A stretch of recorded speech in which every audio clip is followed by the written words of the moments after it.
कैकेयी दशरथ जी को अपने मन की बात भी बता देती है कि श्री राम जी को वन और मेरे भरत के लिए राज्य होना चाहिए। ऐसी बात हमने कल देखी थी। आज हम 12वें सर्ग से प्रारंभ कर रहे हैं। इसमें क्या है कि महाराज दशरथ की चिंता, विलाप, कैकेयी को फटकारना, समझाना और उससे वैसा वर ना मांगने के लिए अनुरोध करना। ततः श्रुत्वा महाराजः कैकेय्या दारुणं वचः चिन्तामभिसमापेदे मुहूर्तं प्रतताप च। कैकेयी का यह कठोर वचन सुनकर महाराज दशरथ को बड़ी चिंता हुई। वे एक मुहूर्त तक अत्यंत संताप करते रहे। किम्नु मेयं दिवा स्वप्नश्चित्तमोहोऽपि वा मम अनुभूतोपसर्गो वा मनसो वाप्युपद्रवः। उन्होंने सोचा, क्या दिन में ही यह मुझे स्वप्न दिखाई दे रहा है अथवा मेरे चित्त का मोह है या किसी भूत अर्थात ग्रह आदि के आवेश से चित्त में विकलता आ गई है या आदि व्याधि के कारण यह कोई मन का ही उपद्रव है। क्योंकि उन्होंने कभी ऐसा अपेक्षा नहीं करी थी ना कि कई ऐसी बात करेगी। तो ऐसी कोई अनिश्चित सी बात होती है तो हमें भी लगता है क्या मैं स्वप्न तो नहीं देख रहा हूँ, क्या जो मैं सुन रहा हूँ वो सही सुन रहा हूँ। कई बार हम कानों को भी हिलाते हैं कि क्या जो मैंने सुना वो सही है। ऐसी स्थिति महाराज दशरथ की भी हो गई। इति संचिन्त्य तद राजा न अध्यगच्छत् तदा सुखम प्रतिलभ्ये ततः संज्ञाम कैकेयी वाक्यतापितः। यही सोचते हुए उन्हें अपने भ्रम के कारण का पता नहीं लगा। उस समय राजा को मूर्छित कर देने वाला महान दुख प्राप्त हुआ। तत्पश्चात होश में आने पर कैकेयी की बात को याद करके उन्हें पुनः संताप होने लगा। व्यथितो विकलश्चैव व्याघ्रीं दृष्ट्वा यथा मृगः असंवृतायामासीनो जगत्यां दीर्घमुच्छ्वन् मंडले पन्नगोरुद्धौ मंत्रीव महाविशः। जैसे किसी बाघिन को देखकर मृग व्यथित हो जाता है, उसी प्रकार वे नरेश कैकेयी को देखकर पीड़ित एवं व्याकुल हो उठे। बिस्तर रहित खाली भूमि पर बैठे हुए राजा लंबी सांस खींचने लगे, मानो कोई महाविशैला सर्प किसी मंडल में मंत्रों द्वारा अवरुद्ध हो गया हो। जैसे वो नीचे बैठी हुई थी तो महाराज दशरथ भी नीचे बैठ गए और वो परेशानी में लंबी लंबी सांसें खींचने लगे, क्योंकि उनको विश्वास नहीं हो रहा था। जैसे बाघिन मतलब शेर को, बाघ को देख के हिरण घबरा जाता है, वैसे कैकेयी को देखकर राजा दशरथ भी घबरा गए। अहोधिगिति सामर्शो वाच मुक्त्वा नराधिपः मोहमापे दिवान् भूयः शोकोपहत चेतनः। राजा दशरथ रोष में भरकर अहो धिक्कार है यह कहकर पुनः मूर्छित हो गए। शोक के कारण उनकी चेतना लुप्त सी हो गई। राजा दशरथ मूर्छित हो गए ऐसी बात सुन करके। चिरेन तु नृपः संज्ञां प्रतिलभ्य सुदुखितः कैकेयीमब्रवीत् क्रुद्धो निर्दहनिव तेजसा। बहुत देर के बाद जब उन्हें फिर चेत हुआ, तब वे नरेश अत्यंत दुखी होकर कैकेयी को अपने तेज से दग्ध सी करते हुए क्रोध पूर्वक उससे बोले। जब मूर्छा से बाहर आए तो फिर कैकेयी को बोलते हैं गुस्से से, क्या नृशंसे दुष्ट चारित्रे कुला अस्य विनाशिनी किम कृतं तव रामेण पापे पापम मयापि वा। दयाहीन दुराचारिणी कैकेयी, तू इस कुल का विनाश करने वाली डायन है। पापिनी, बता मैंने अथवा श्री राम ने तेरा क्या बिगाड़ा है। सदा ते जननी तुल्यां वृत्तिं वहति राघवः तस्यैवं त्वमन्नार्थाय किम निमित्तम इहोद्यता। श्री रामचंद्र तो तेरे साथ सदा सगी माता का सा बर्ताव करते आए हैं, फिर तू किस लिए उनका इस तरह अनिष्ट करने पर उतारू हो गई है। उनको इस बात का दुख नहीं कि उसने भरत के लिए राज मांगा, उसने जो श्री राम जी के लिए वनवास मांगा उससे महाराज दशरथ दुखी हुए, और वो कह रहे हैं कि हमने तुम्हारा क्या बिगाड़ा जो तुम ऐसी बात कर रही हो। त्वं मया आत्मविनाशाय भवनं स्वं निवेशिता अविज्ञानानृप्सुता व्याला तीक्ष्ण विषा यथा। मालूम होता है मैंने अपने विनाश के लिए ही तुझे अपने घर में लाकर रखा था। मैं नहीं जानता था कि तू राजकन्या के रूप में तीखे विष वाली नागिन है। जीवलोको यदा सर्वो रामस्याह गुणस्त्वम् अपराधं कमुद्दिश्य त्यक्ष्यामीष्टम् अहं सुतम्। जब सारा जीव जगत श्री राम के गुणों की प्रशंसा करता है, तब मैं किस अपराध के कारण अपने उस प्यारे पुत्र को त्याग दूं। कौसल्यां च सुमित्रां च त्यजेमपि वा श्रियं जीवितं च आत्मनो रामं न तवेव पितृवत्सलम्। मैं कौशल्या और सुमित्रा को भी छोड़ सकता हूँ, राजलक्ष्मी का भी परित्याग कर सकता हूँ, परंतु अपने प्राण स्वरूप पितृ भगत श्री राम को नहीं छोड़ सकता।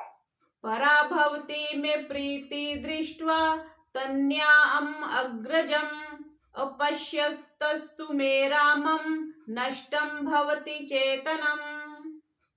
अपने ज्येष्ठ पुत्र श्री राम को देखते ही मेरे हृदय में परम प्रेम उमड़ आता है, परंतु जब मैं श्री राम को नहीं देखता हूँ, तब मेरी चेतना नष्ट होने लगती है। तिष्ठे लोको विना सूर्यं सस्यं वा सलिलं विना न तु रामं विना देहे तिष्ठेतु मम जीवितम्। संभव है सूर्य के बिना यह संसार टिक सके अथवा पानी के बिना खेती उपज सके, परंतु श्री राम के बिना मेरे शरीर में प्राण नहीं रह सकते। तद्दलं त्यज्यातामेष निश्चयः पाप निश्चये अपि ते चरणौ मूर्ध्ना स्पृशामयेष प्रसीद मे किमर्थं चिन्तितं पापे त्वया परम दारुणम्।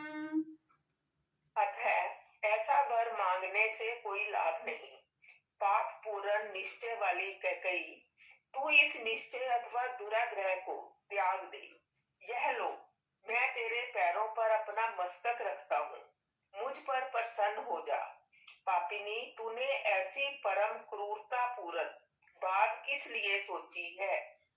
अथ जिज्ञाससे मां त्वां भरतस्य प्रिया प्रिये अस्तु यत् त्वया पूर्वं व्याहृतं राघवं प्रति। यदि यह जानना चाहती है कि भरत मुझे प्रिय है या अप्रिय, तो रघुनंदन भरत के संबंध में तू पहले जो कुछ कह चुकी है वह पूर्ण हो, अर्थात तेरे प्रथम वर के अनुसार मैं भरत का राज्य अभिषेक स्वीकार करता हूँ।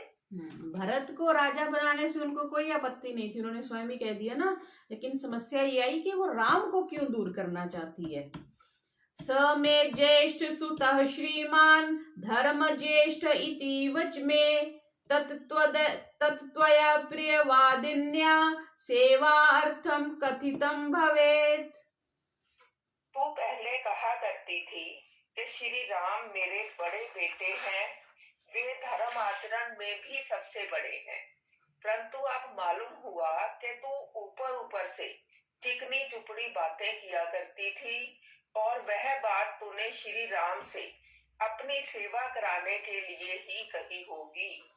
तच्छ्रुत्वा शोक संतप्ता संतापयसि मां भृशम् आविष्टासि गृहे शून्ये सा त्वं परवशं गता।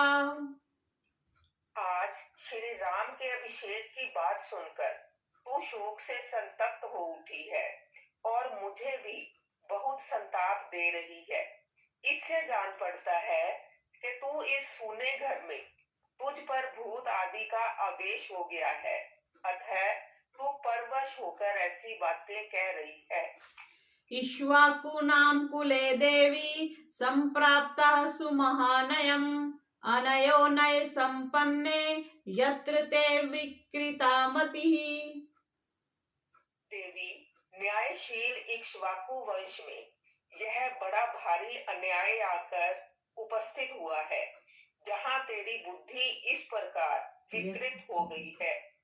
नहि किंचिद युक्तं वा विप्रियं वा पुरा मम अकरोस्त्वं विशालाक्षी तेन न श्रद्धामि ते। विशाल लोचने, आज से पहले तूने कभी कोई ऐसा आचरण नहीं किया है जो अनुचित अथवा मेरे लिए अप्रिय हो, इसलिए तेरी आज की बात पर भी मुझे विश्वास नहीं होता। ननु ते राघवस्तुल्यो भरतेन महात्मना बहुशो हि समः बाले त्वं कथा कथ्यसे मम। तेरे लिए तो श्री राम भी महात्मा भरत के ही तुल्य हैं। बाले, तू बहुत बार बातचीत के प्रसंग में स्वयं ही यह बात मुझसे कहती है।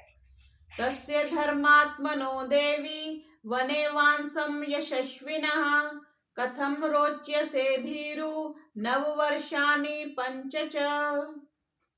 भीरु स्वभाव वाली देवी, उन्हीं धर्मात्मा और यशस्वी श्री राम का 14 वर्षों के लिए वनवास तुझे कैसे अच्छा लगता है? देखो यहाँ पे 10 और 4 नहीं कहा, यहाँ पे क्योंकि वो श्लोक बनाया ना उन्होंने, तो उस दृष्टि से नव और पंच कहा। ठीक है। अत्यंत सुकुमारस्य तस्य धर्मे कृतात्मनः कथम रोच्यसे वासम अरण्ये भृशदारुणे। जो अत्यंत सुकुमार और धर्म में दृढ़ता पूर्वक मन लगाए रखने वाले हैं, उन्हीं श्री राम को वनवास देना तुझे कैसे रुचिकर जान पड़ता है। अहो, तेरा हृदय बड़ा कठोर है। रोच्यस्यभिरामस्य रामस्य शुभलोचने तव शुश्रून्मानस्य किमर्थं विप्रवासनम्। सुंदर नेत्रों वाली कैकेयी, जो सदा तेरी सेवा शुश्रूषा में लगे रहते हैं, उन नयनाभिराम श्री राम को देश निकाला दे देने की इच्छा तुझे किस लिए हो रही है? रामो हि भरताद्भूय स्त्वं शुश्रूषते सदा विशेषं त्वयि तस्मात् तु भरतस्य न लक्ष्ये। मैं देखता हूँ भरत से अधिक श्री राम ही सदा तेरी सेवा करते हैं। भरत उनसे अधिक तेरी सेवा में रहते हों, ऐसा मैंने कभी नहीं देखा है। शुश्रूषां गौरवं चैव प्रमाणं वचनक्रियां कस्तु भूयस्तरं कुर्यात् अन्यत्र पुरुषर्भवात्। न श्रेष्ठ श्री राम से बढ़कर दूसरा कौन है जो गुरुजनों की सेवा करने, उन्हें गौरव देने, उनकी बातों को मान्यता देने और उनकी आज्ञा का तुरंत पालन करने में अधिक तत्परता दिखाता हो। बहूनां स्त्री सहस्राणां बहूनां चोपजीविनां परिवादो अपवादो वा राघवेनोपपद्यते। मेरे यहाँ कई सहस्त्र स्त्रियां हैं और बहुत से उपजीवी भृत्यजन हैं, परंतु किसी के मुंह से श्री राम के संबंध में सच्ची या झूठी किसी प्रकार की शिकायत नहीं सुनी जाती। यही तो बात थी ना, वो जनता में भी वो बड़े लोकप्रिय थे, तभी तो सारी जनता प्रसन्न थी उनका राज्याभिषेक से। पता नहीं मंथरा क्यों उनसे शिकायत रखी मंथरा ने। शांतव्यन सर्वभूतानि रामः शुद्धेन चेतसा गृह्णाति मनुजव्यग्रह प्रिय विषयवासिनः। पुरुष से श्री राम समस्त प्राणियों को शुद्ध हृदय से सांत्वना देते हुए प्रिय आचरणों द्वारा राज्य की समस्त प्रजाओं को अपने वश में किए रहते हैं। शुद्ध हृदय से सांत्वना देते हुए अपने आचरणों द्वारा समस्त प्रजाओं को वश में किए रहते हैं। सत्येन लोकान जयति द्विजान दानेन राघवः गुरुन् शुश्रूष्य आवीरो धनुषा युधि शात्रवान। वीर श्री रामचंद्र अपने सात्विक भाव से समस्त लोगों को दान के द्वारा, द्विजों को सेवा से, गुरुजनों को और धनुष बाण द्वारा युद्ध स्थल में शत्रु सैनिकों को जीतकर अपने अधीन कर लेते हैं। सत्यम दानम तपस्त्यागो मित्रता शौच मार्जवम विद्या च गुरु शुश्रूषा ध्रुवान्येतानि राघवे। सत्य, दान, तप, त्याग, मित्रता, पवित्रता, सरलता, विद्या और गुरु शुश्रूषा, ये सभी सद्गुण श्री राम में स्थिर रूप से रहते हैं। तस्मिन्नार्जुव संपन्ने देवी देवोपमे कथम पापमाशंससे रामे महर्षि सम तेजसी। देवी, महर्षियों के समान तेजस्वी उन सीधे साधे देव तुल्य श्री राम का तू क्यों अनिष्ट करना चाहती है? न स्मराम्य प्रियं वाक्यं लोकस्य प्रियवादिनः स कथं त्वत्कृते रामं वक्ष्यामि प्रियम अप्रियम। श्री राम सब लोगों से प्रिय बोलते हैं, उन्होंने कभी किसी को अप्रिय वचन कहा हो ऐसा मुझे याद नहीं पड़ता। ऐसे सर्वप्रिय राम से मैं तेरे लिए अप्रिय बात कैसे कहूंगा? ऐसे सर्वप्रिय राम से मैं तेरे लिए अप्रिय बात कैसे कहूंगा कि तुम्हें उनसे इतनी समस्या हो रही है। क्षमा यस्मिन् तपस्त्यागः सत्यं धर्मः कृतज्ञता अप्यहिंसा च भूतानां तमृते का गतिर्मम। जिनमें क्षमा, तप, त्याग, सत्य, धर्म, कृतज्ञता और समस्त जीवों के प्रति दया भरी हुई है, उन श्री राम के बिना मेरी क्या गति होगी? ममावृद्धस्य कैकेयी गतान्तस्य तपस्विनः दीनं लालप्यमानस्य कारुण्यं कर्तुमर्हसि। कैकेयी, मैं बूढ़ा हूँ, मौत के किनारे बैठा हूँ, मेरी अवस्था शोचनीय हो रही है और मैं दीन भाव से तेरे सामने गिड़गिड़ा रहा हूँ। तुझे मुझ पर दया करनी चाहिए।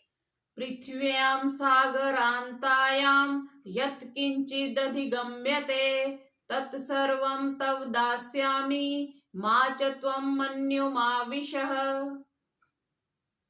समुंदर पर्यंत पृथ्वी पर जो कुछ मिल सकता है वह सब मैं तुझे दे दूंगा, परंतु तू ऐसे दुराग्रह में न पड़ जो मुझे मौत के मुंह में ढकेलने वाला हो। अंजलिं कुर्मि कैकेयी पादौ चापि स्पृशामि ते शरणं भव रामस्य मा धर्मो मामिह स्पृशेत्। कैकेयी नंदिनी, मैं हाथ जोड़ता हूँ और तेरे पैरों पड़ता हूँ, तू श्री राम को शरण दे जिससे यहाँ मुझे पाप ना लगे। इति दुःखाभिसंतप्तं विलपन्तं चेतनं घूर्मानं महाराजं शोकेन संविप्लुतं पारं शोकार्णवस्यासु प्रार्थयन्तं पुनः पुनः प्रत्युवाचाथ कैकेयी रौद्रतरं वचः। महाराज दशरथ इस प्रकार दुख से संतप्त होकर विलाप कर रहे थे। उनकी चेतना बार बार लुप्त हो जाती थी, उनके मस्तिष्क में चक्कर आ रहा था और वे शोक मगन हो उस शोक सागर से शीघ्र पार होने के लिए बारंबार अनुनय विनय कर रहे थे, तो भी कैकई का हृदय नहीं पिघला। वह और भी भीषण रूप धारण करके अत्यंत कठोर वाणी में उन्हें इस प्रकार उत्तर देने लगी। यदि दत्वा वरौ राजन् पुनः प्रत्यनुतप्यसे धार्मिकत्वं कथं वीर पृथ्व्यां कथिष्यसि। राजन, यदि 2 वरदान देकर आप फिर उनके लिए पश्चाताप करते हैं, तो वीर नरेश्वर इस भूमंडल में आप अपनी धार्मिकता का ढिंडोरा कैसे पीट सकेंगे। वो उस पॉइंट पे तो नहीं आई कि तुम गलत चीज मांग रही हो, वो उल्टा उन पे आ गई कि आप अपने वरदान से पीछे हट रहे हो, तो आपका धार्मिकता कहाँ गई। यदा समेता बहवस्त्वया राजऋष्य सह कथिष्यन्ति धर्मज्ञ तत्र किं प्रतिवक्ष्यसि। धर्म के ज्ञाता महाराज, जब बहुत से राजऋषि एकत्र होकर आपके साथ मुझे दिए हुए वरदान के विषय में बातचीत करेंगे, उस समय वहां आप उन्हें क्या उत्तर देंगे। यस्या प्रसादे जीवामि या च मामभ्यपालयत् तस्याः कृता मया मिथ्या कैकेय्या इति वक्ष्यसि। यही कहेंगे ना कि जिसके प्रसाद से मैं जीवित हूँ, जिसने बहुत बड़े संकट से मेरी रक्षा की, उसी कैकेयी को वर देने के लिए की हुई प्रतिज्ञा मैंने झूठी कर दी। किल्बिषं त्वं नरेन्द्राणां करिष्यसि नराधिप यो दत्त्वा वरमद्यैव पुनरन्यानि भाषसे। महाराज, आज ही वरदान देकर यदि आप फिर उससे विपरीत बात कहेंगे, तो अपने कुल के राजाओं के माथे कलंक का टीका लगाएंगे। शैभ्यः श्येन कपोतीये स्वमासं पक्षिणे ददौ अलर्क चक्षुषी दत्त्वा जगाम गतिम उत्तमाम।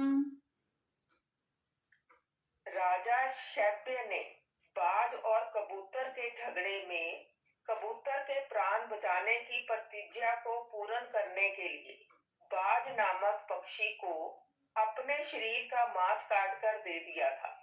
इसी तरह राजा अलर्क ने एक अंधे ब्राह्मण को अपने दोनों नेत्रों का दान करके परम उत्तम गति प्राप्त की थी। तो अब कैकेयी जो है वो पुराने राजाओं की उपमा देकर, उनके उदाहरण देके राजा दशरथ को विवश कर रही है कि वो उसकी बात को मान लें। सागरः समयं कृत्वा न वेलामति वर्तते सम्यं मानृतं कार्षिः पूर्ववृत्तम अनुस्मरन्। समुद्र ने देवताओं के समक्ष अपनी नियत सीमा को न लांघने की प्रतिज्ञा की थी, सो अब तक वह उसका उल्लंघन नहीं करता। आप भी पूर्ववर्ती महापुरुषों के बर्ताव को सदा ध्यान में रखकर अपनी प्रतिज्ञा झूठी न करें। स त्वं धर्मं परित्यज्य रामं राज्येऽभिषिच्य च सह कौसलया नित्यं रन्तुम् इच्छसि दुर्मते। परंतु आप मेरी बात क्यों सुनेंगे, दुर्बुद्धि नरेश। आप तो धर्म को तिलांजलि देकर श्री राम को राज्य पर अभिषिक्त करके रानी कौसल्या के साथ सदा मौज उड़ाना चाहते हैं। भवत्वधर्मो धर्मो वा सत्यं वा यदि वा नृतं यत्त्वया संश्रुत मह्यं तस्य नास्ति व्यतिक्रमः। अब धर्म हो या अधर्म, झूठ हो या सच, जिस बात के लिए आपने मुझसे प्रतिज्ञा कर ली है, उसमें कोई परिवर्तन नहीं हो सकता। कह रही है चाहे धर्म मानो चाहे अधर्म मानो, चाहे झूठ हो या सच हो, आपने प्रतिज्ञा कर ली, अब आपको पूरी करनी पड़ेगी। तो इससे हमें ये शिक्षा मिलती है कि बिना अगले का बात सुने कभी प्रॉमिस नहीं करना चाहिए, कभी भी वादा नहीं करना चाहिए। पता नहीं सामने वाला क्या मांग ले, जैसे रावण ने दक्षिणा में लंका ही मांग ली थी शिव जी से। तो कभी भी प्रतिज्ञा पहले ना करो, शास्त्र यही बताता है हमें। अहम हि विश्य मध्यैव पीत्वा बहुत्वाग्रतः पश्यतस्ते मरिष्यामि रामो यद्यभिषिच्यते। यदि श्री राम का राज्य अभिषेक होगा तो मैं आपके सामने आपके देखते देखते आज ही बहुत सा विष पीकर मर जाऊंगी। एका अहमपि पश्येयम् यद्यहं राममातरम् अंजलिं प्रतिगृह्णन्ति श्रेयो ननु मिरिति मम। यदि मैं एक दिन भी राम माता कौशल्या को राजमाता होने के नाते दूसरे लोगों से अपने को हाथ जुड़वाती देख लूंगी तो उस समय मैं अपने लिए मर जाना ही अच्छा समझूंगी। भरतेन आत्मना चाहं शपेते मनुजाधिपम् यथा नान्येन तुष्येय अमृते राम विवासनात्। नरेश्वर, मैं आपके सामने अपनी और भरत की शपथ खाकर कहती हूँ कि श्री राम को इस देश से निकाल देने के सिवा दूसरे किसी वर से मुझे संतोष नहीं होगा। एतौ एव उक्त्वा वचनं कैकेयी वीररामः विलपन्तं च राजानं न प्रतिव्याजहार सा। इतना कहकर कैकेयी चुप हो गई। राजा बहुत रोए, गिड़गिड़ाए, किंतु उसने उनकी किसी बात का जवाब नहीं दिया।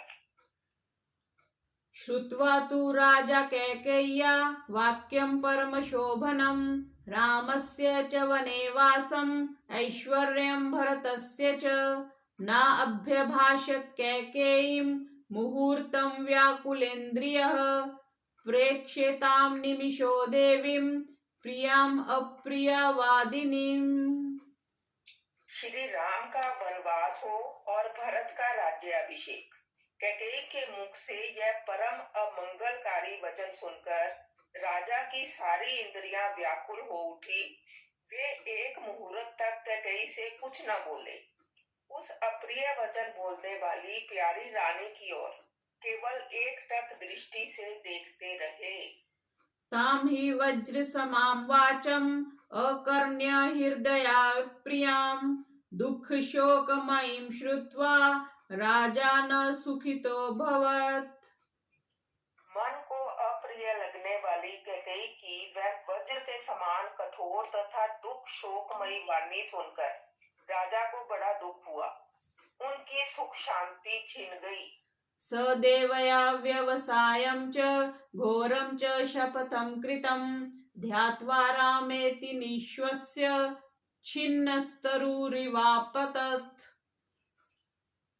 देवी कैकेयी के उस घोर निश्चय और किए हुए शपथ की ओर ध्यान जाते ही वे हा राम कहकर लंबी सांस खींचते हुए कटे वृक्ष की भांति गिर पड़े। नष्ट चित्तो यथोन्मत्तौ विपरीतौ यथातुरः हित तेजा यथा सर्पो बभूव जगति पतिः। उनकी चेतना लुप्त सी हो गई। वे उन्मादग्रस्त से प्रतीत होने लगे। उनकी प्रकृति विपरीत सी हो गई। वे रोगी से जान पड़ते थे। इस प्रकार भूपाल दशरथ मंत्र से जिसका तेज हर लिया गया हो उस सर्प के समान निश्चेष्ट हो गए। दीनया तुरया वाचा इति होवाच कैकेयीम् अनर्थम् इम अर्थाभं केन त्वम् उपदेशिता। तदंतर उन्होंने दीन और आतुर वाणी में कैकेयी से इस प्रकार कहा, अरे तुझे अनर्थ ही अर्थ सा प्रतीत हो रहा है। किसने तुझे इसका उपदेश दिया है? भूतोपहत चित्तेव ब्रुवन्ति मान लज्जसे शील व्यसनम एतत्ते नाभिजानामहं पुरा। जान पड़ता है तेरा चित्त किसी भूत के आवेश से दूषित हो गया है। पिशाचग्रस्त नारी की भांति मेरे सामने ऐसी बातें कहती हुई तू लज्जित क्यों नहीं होती? मुझे पहले इस बात का पता नहीं था कि तेरा यह कुलांग अनुचित शील इस तरह नष्ट हो गया है। बालायास्तत्विदानीं ते लक्ष्ये विपरीतवत् कुतो वा ते भयं जातं या त्वं वं विधं परम् राष्ट्रे भरतमासीनं वृणीषे राघवं वने विर्मयतेन भावेन त्वमेतेनानृतेन च। बाल अवस्था में जो तेरा शील था उसे इस समय मैं विपरीत सा देख रहा हूँ। तुझे किस बात का भय हो गया है जो इस तरह का वर मांगती है? भरत राज्य सिंहासन पर बैठे और श्री राम वन में रहे, यही तू मांग रही है? यह बड़ा असत्य तथा ओछा विचार है।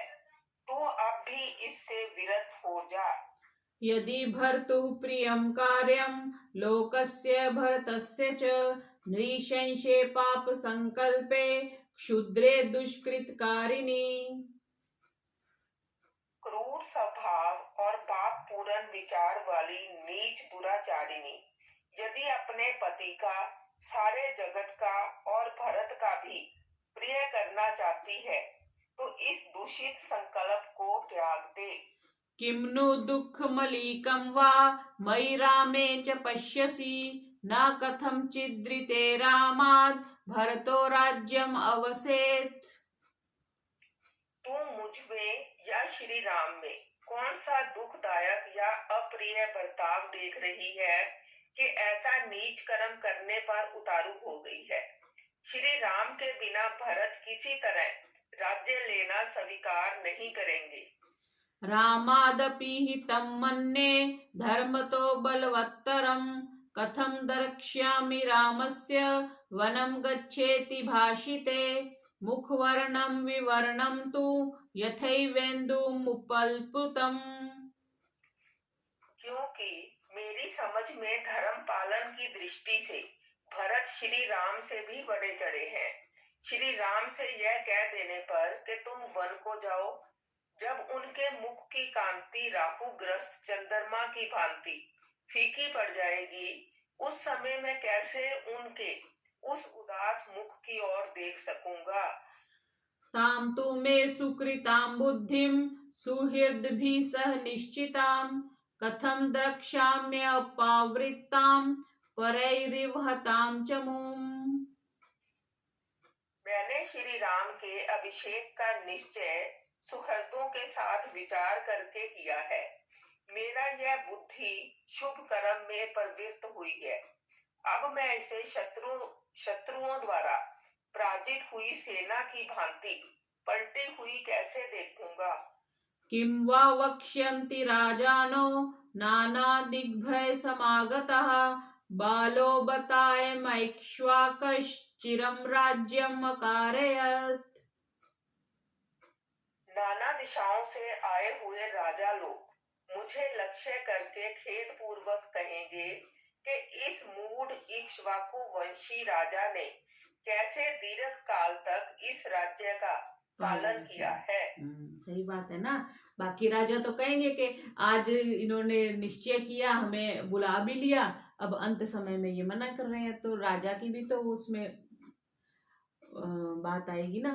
तो वही वो कह रहे हैं, यदा ही बहवो वृद्धा गुणवंतो बहुश्रुतः परिप्रक्ष्यन्ति काकुत्स्थं वक्ष्यामि कथं तदा कैकेय्या क्लिश्यमानेन पुत्रा प्रव्राजितो मया। जब बहुत से बहुश्रुत गुणवान एवं वृद्ध पुरुष आकर मुझसे पूछेंगे कि श्री राम कहाँ है, तब मैं उनसे कैसे यह कहूंगा कि कैकेयी के दबाव देने पर मैंने अपने बेटे को घर से निकाल दिया। यदि सत्यं ब्रवीमेतत् तद सत्यं भविष्यति किं वा वक्ष्यति कौसल्या राघवे वनमास्थिते किं चैना प्रतिवक्ष्यामि कृत्वा विप्रेमीदृशम्। यदि कहूं कि श्री राम को वनवास देकर मैंने सत्य का पालन किया है, तो इसके पहले जो उन्हें राज्य देने की बात कह चुका हूं वह असत्य हो जाएगी।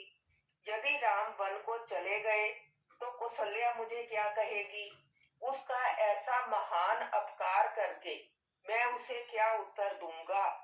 यदा यदा च कौसल्या दासीव च सखीव च भार्यावद् भगिनीवच्च मातृवच्चोपतिष्ठति सततं प्रियकामा मे प्रियपुत्रा प्रियं वदा न मया सत्कृता देवी सत्कारा अर्हा कृते तौ।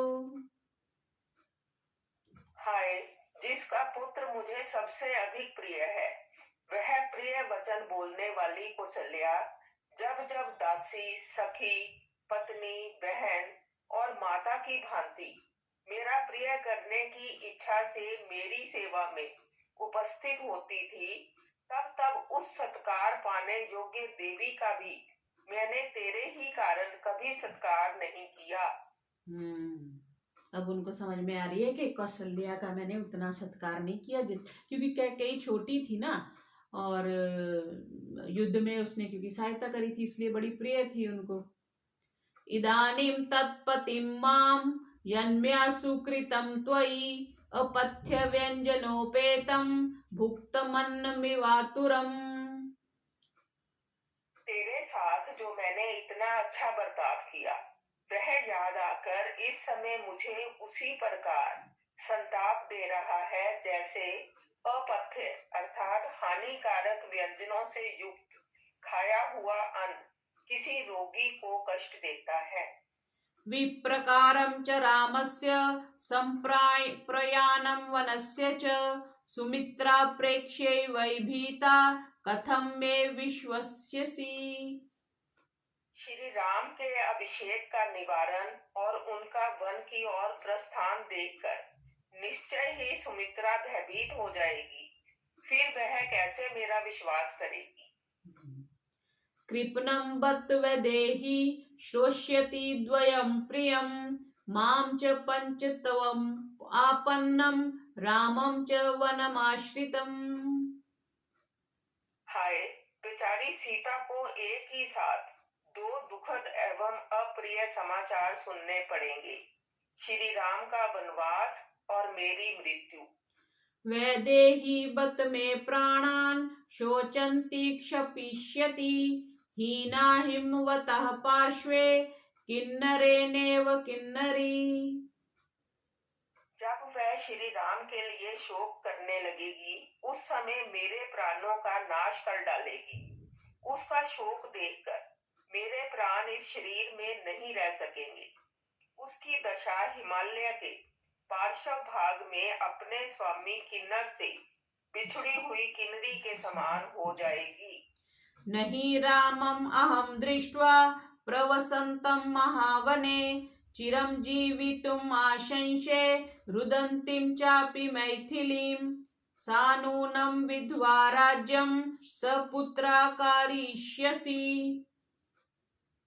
मैं श्री राम को विशाल वन में निवास करते और मिथिलेश कुमारी सीता को रोती देख अधिक काल तक जीवित रहना नहीं चाहता। ऐसी दशा में तू निश्चय ही विधवा होकर बेटे के साथ अयोध्या का राज्य करना।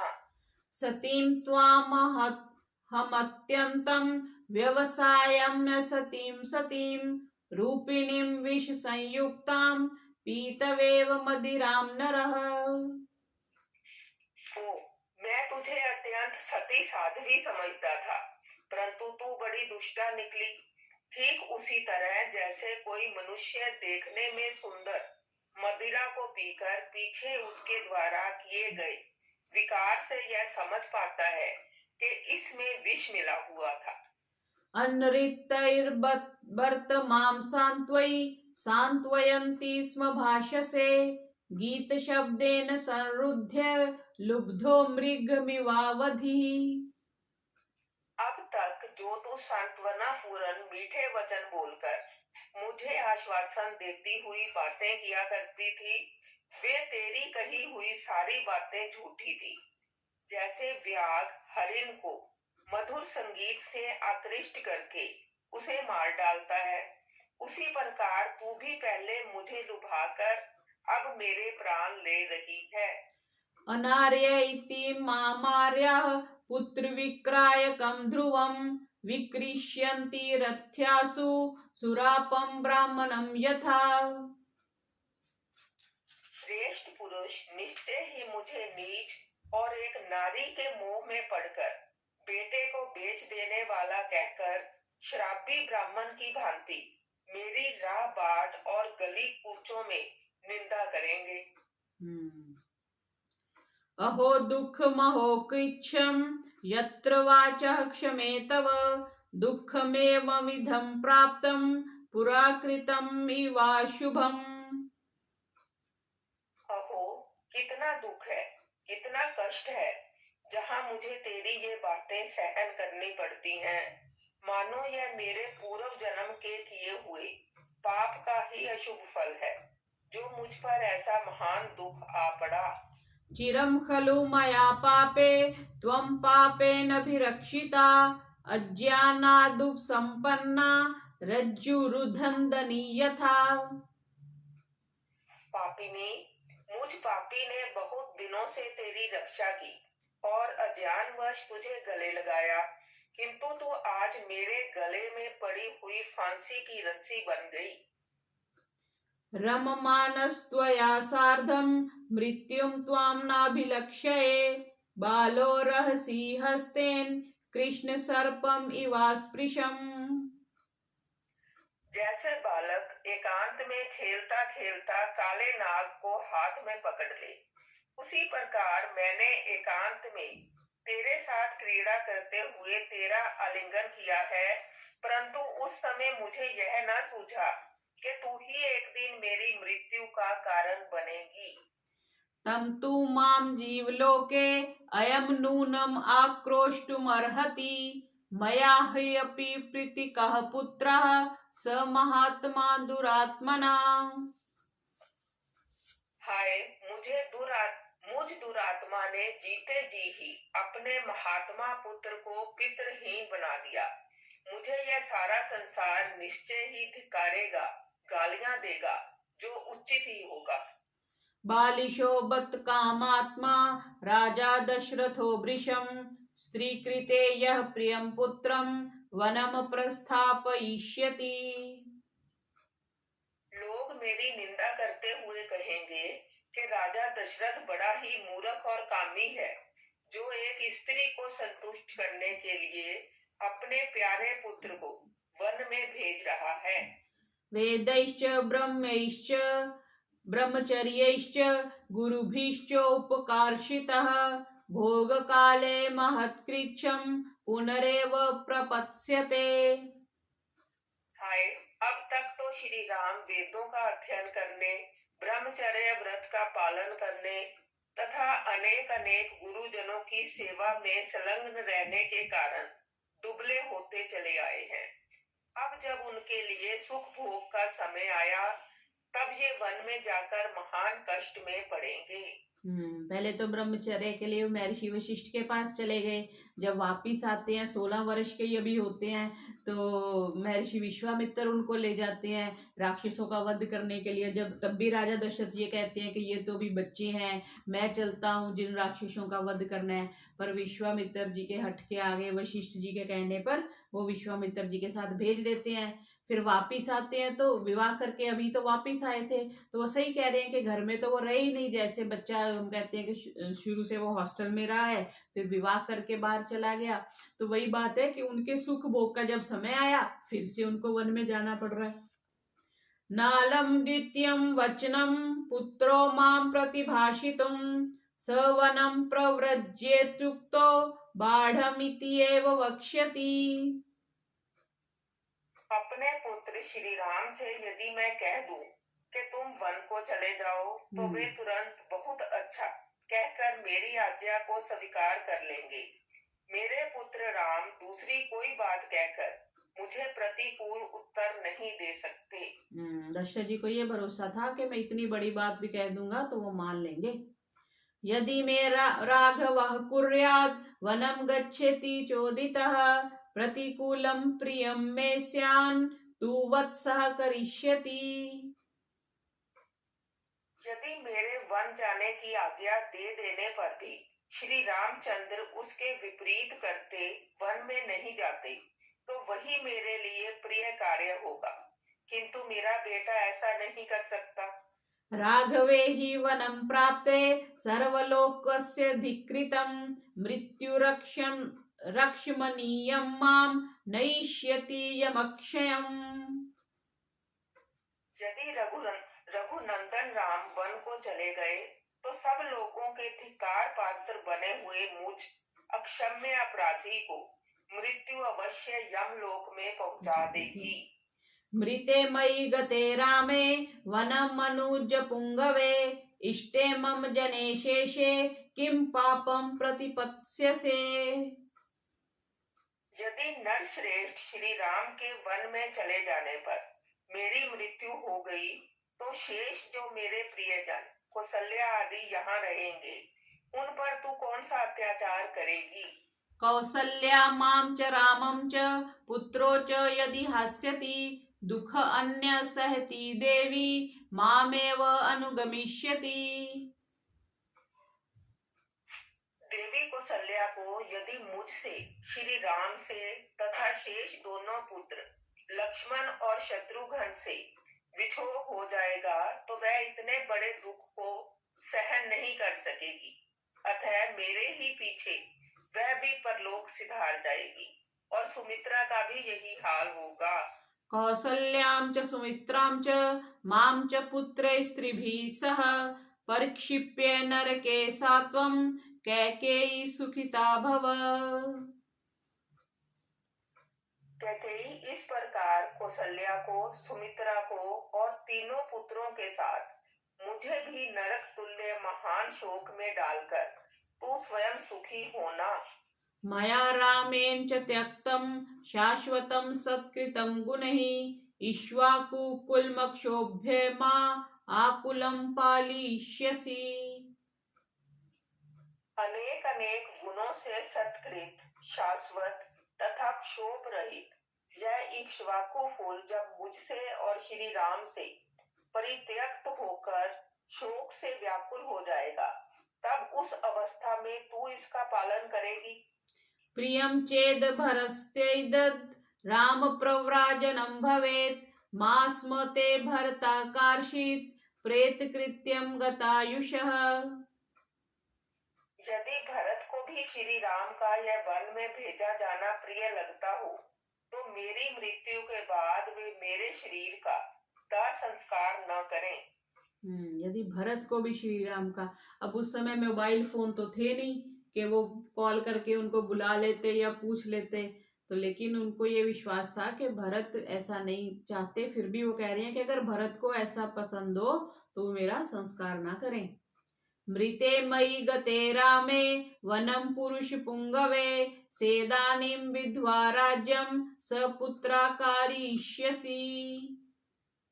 पुरुष शिरोमणि श्री राम के वन गमन के पश्चात मेरी मृत्यु हो जाने पर अब विधवा होकर तू बेटे के साथ अयोध्या का राज्य करेगी। त्वं राजपुत्री दैवेन न्यवसो मम वेश्मनि अकीर्तिश्चातुला लोके ध्रुवा परिभवश्च मे सर्वभूतेषु चावज्या यथा पापकृतस्तथा। राजकुमारी, तू मेरे दुर्भाग्य से मेरे घर में आकर बस गई। तेरे कारण संसार में पापाचारी की भांति मुझे निश्चय ही अनुपम अपयश, तिरस्कार और समस्त प्राणियों से अवहेलना प्राप्त होगी। कथम रथेभिर्युयात वा गजाश्च वैश्च मुहुः मुहुः पद्भ्यां रामो महारण्ये वत्सो मे विचरिष्यति।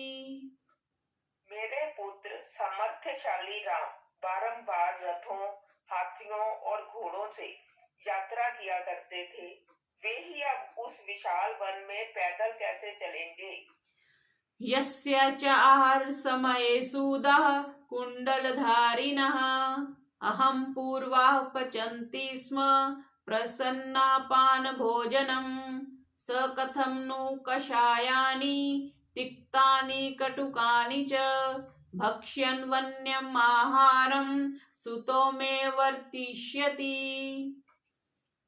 भोजन के समय जिनके लिए कुंडलधारी रसोइये प्रसन्न होकर पहले मैं बनाऊंगा ऐसा कहते हुए खाने पीने की वस्तुएं तैयार करते थे, वे ही मेरे पुत्र रामचंद्र वन में कसैले, तिक्त और कड़वे फलों का आहार करते हुए किस तरह निर्वाह करेंगे। महाहर वस्त्र संबद्धो भूत्वा चिरसुखोचितः काषाये परिधानस्तु कथम रामो भविष्यति। जो सदा बहुमूल्य वस्त्र पहना करते थे और जिनका चिरकाल से सुख में ही समय बीता है, वे ही श्री राम वन में गेरुए वस्त्र पहनकर कैसे रह सकेंगे। कस्यैदं दारुणं वाक्यम् एवं वं विधं पीड़ितं रामस्यारण्यगमनं भरतस्य अभिषेचनम्। श्री राम का वनगमन और भरत का अभिषेक, ऐसा कठोर वाक्य तूने किसकी प्रेरणा से अपने मुंह से निकाला है। धिगस्तु योषितो नाम शठा स्वार्थपरायणः न ब्रीवीमि स्त्रियः सर्वा भरतस्यैव मातरम्। स्त्रियों को धिक्कार है क्योंकि वे शठ और स्वार्थ परायण होती हैं, परंतु मैं सारी स्त्रियों के लिए ऐसा नहीं कह सकता, केवल भरत की माता की ही निंदा करता हूँ। अनर्थ भावे अर्थ परे नृशंसे मम मम अनुतापाय निवेशितासि किं प्रियं पश्यसि मन्निमित्तं हित अनुकारिणैथवापि रामे। अनर्थ में ही अर्थ बुद्धि रखने वाली क्रूर कैकेयी, तू मुझे संताप देने के लिए ही इस घर में बसाई गई है। अरे मेरे कारण तू अपना कौन सा अप्रिय होता देख रही है, अथवा सबका निरंतर हित करने वाले श्री राम में ही तुझे कौन सी बुराई दिखाई देती है। परित्यज्युः पितरोऽपि पुत्रान् भार्याः पतिश्चापि कृतानुरागः कृत्स्नं हि सर्वं कुपितं जगत् स्यात् दृष्टवैव रामं व्यसने निमग्नम्। श्री राम को संकट के समुद्र में डूबा हुआ देखकर तो पिता अपने पुत्रों को त्याग देंगे, अनुरागी स्त्रियां भी अपने पतियों को त्याग देंगी। इस प्रकार यह सारा जगत ही कुपित विपरीत व्यवहार करने वाला हो जाएगा। अहं पुनर्देव कुमार रूप मलं कृतं च सुतम् अव्रजन्तं नन्दामि पश्य निदर्शनेन भवामि दृष्ट्वैव पुनर्युवेव। देव कुमार के समान कमनीय रूप वाले अपने पुत्र श्री राम को जब वस्त्र और आभूषणों से विभूषित होकर सामने आते देखता हूँ तो नेत्रों से उनकी शोभा निहाल हो जाता हूँ। उन्हें देखकर ऐसा जान पड़ता है मानो मैं फिर जवान हो गया। विना हि सूर्येन भवेत् प्रवृत्ति रवर्षता वज्रधरेण वापि रामं तु गच्छन्तमितः समीक्षे जीवेन कष्टिविति चेतना मे। कदाचित सूर्य के बिना भी संसार का काम चल जाए, वज्रधारी इंद्र के वर्षा न करने पर भी प्राणियों का जीवन सुरक्षित रह जाए, परंतु राम को यहाँ से वन की ओर जाते देखकर कोई भी जीवित नहीं रह सकता, मेरी ऐसी धारणा है। विनाश कामा महितां मित्रा मवास्यं मृत्युमिवात्मनस्त्वां चिरं बताकेन धृतासि सर्पी महाविषातेन हतोऽस्मि मोहात्। अरे तू मेरा विनाश चाहने वाली, अहित करने वाली और शत्रु रूप है, जैसे कोई अपनी ही मृत्यु को घर में स्थान दे दे, उसी प्रकार मैंने तुझे घर में बसा लिया है। खेद की बात है कि मैंने मोहवश तुझ महाविशैली नागिन को चिरकाल से अपने अंक में धारण कर रखा है, इसलिए आज मैं मारा गया। मया च रामेण स लक्ष्मणेन प्रशास्तु हीनो भरतस्त्वया सह पुरं च राष्ट्रं च निहत्य बान्धवान् ममाहितानां च भवाभिहर्षिणी। मुझसे श्री राम और लक्ष्मण से हीन होकर भरत समस्त बांधवों का विनाश करके तेरे साथ इस नगर तथा राष्ट्र का शासन करें तथा तू मेरे शत्रुओं का हर्ष बढ़ाने वाली हो। निरीशंश्वृते व्यसन प्रहारिणी प्रसहैवाक्यं यदि हाद्य भाषसे न नाम ते तेन मुखात् पतन्त्यधो विशीर्यमाना दशना सहस्रधा। क्रूरता पूर्ण बर्ताव करने वाली कैकेयी, तू संकट में पड़े हुए पर प्रहार कर रही है। अरे, जब तू दुराग्रह पूर्वक आज ऐसी कठोर बातें मुंह से निकालती है, उस समय तेरे दांतों के हजारों टुकड़े होकर मुंह से नीचे क्यों नहीं गिर जाते? न किंचिद अहितम अप्रियम वचो न वेति रामः परुषानि भाषितुम कथम तु रामे हि अभिराम वादिनी ब्रवीषि दोषान् गुण नित्य सम्मते। श्री राम कभी किसी से कोई अहितकारक या अप्रिय वचन नहीं कहते हैं। वे कटु वचन बोलना जानते ही नहीं हैं।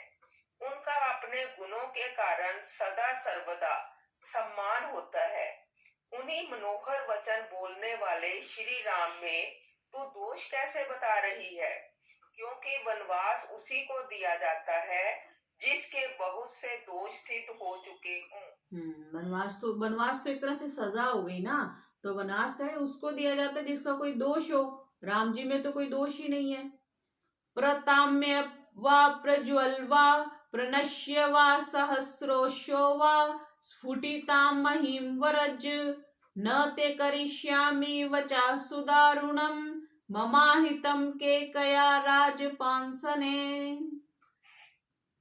ओ कैकेयी राज के कुल की जीती जागती कलंक, तू चाहे गलानी में डूब जा अथवा आग में जलकर खाक हो जा या विष खाकर प्राण दे दे अथवा पृथ्वी में हजारों दरारें बनाकर उसी में समा जा, परंतु मेरा अहित करने वाली तेरी यह अत्यंत कठोर बात मैं कदापि नहीं मानूंगा। क्षुरोपमां नित्यं सत्य प्रियं वदाम प्रदुष्ट भावां स्वकुलोपघातिनीं न जीवितुं त्वां विषहे मनोर्मां दिधक्ष्यमानां हृदयं सबंधनम्। तू छुरे के समान घात करने वाली है। बातें तो मीठी मीठी करती है, परंतु वे सदा झूठी और सद्भावना से रहित होती हैं। तेरे हृदय का भाव अत्यंत दूषित है तथा तू अपने कुल का भी नाश करने वाली है।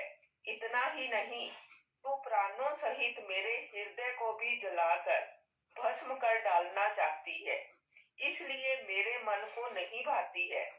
तुझ पापिनी का जीवित रहना मैं सह नहीं सकता हूँ। न जीवितं मे अस्ति कुतः पुनः सुखं विनात्मजेना आत्मवतां कुतो रतिः ममाहितम् अहितं देवी न कर्तुमर्हसि स्पृशामि पादावपि ते प्रसीद मे। देवी, अपने बेटे श्री राम के बिना मेरा जीवन नहीं रह सकता। फिर कहाँ से सुख हो सकता है? आत्मज पुरुषों को भी अपने पुत्र से बिछो हो जाने पर कैसे चैन मिल सकता है? अतः तू मेरा अहित न कर, मैं तेरे पैर छूता हूँ, तू मुझ पर प्रसन्न हो जा।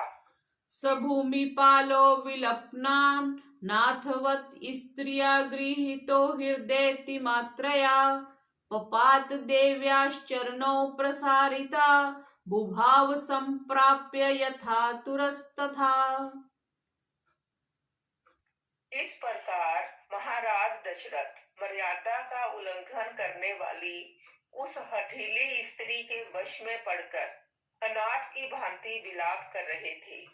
वे देवी कैकेयी के फैलाए हुए दोनों चरणों को छूना चाहते थे, परंतु उन्हें न पाकर बीच में ही मूर्छित होकर गिर पड़े।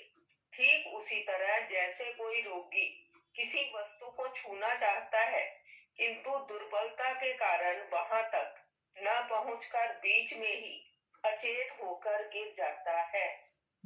तो इस कांड में महर्षि ने ये बताया कि कैकेयी बड़ी निर्दयी हो गई थी और महाराज दशरथ बीच बीच में गुस्सा भी कर रहे हैं और द्रवित भी हो रहे हैं, उसकी मिन्नत भी कर रहे हैं, उससे प्रार्थना भी कर रहे हैं कि अपने पहला वर मैं तेरा स्वीकार करता हूँ, लेकिन दूसरे वर को तू वापिस ले ले। पर वो बड़ी हठी हो गई है। तो इस सर्ग में हमने ये देखा।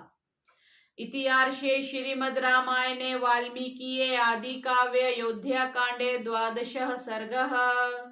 इस प्रकार श्री वाल्मीकि निर्मित आर्ष रामायण आदि काव्य के अयोध्या कांड में 12वां सर्ग पूरा हुआ। बोलिए मर्यादा पुरुषोत्तम श्री रामचंद्र की जय।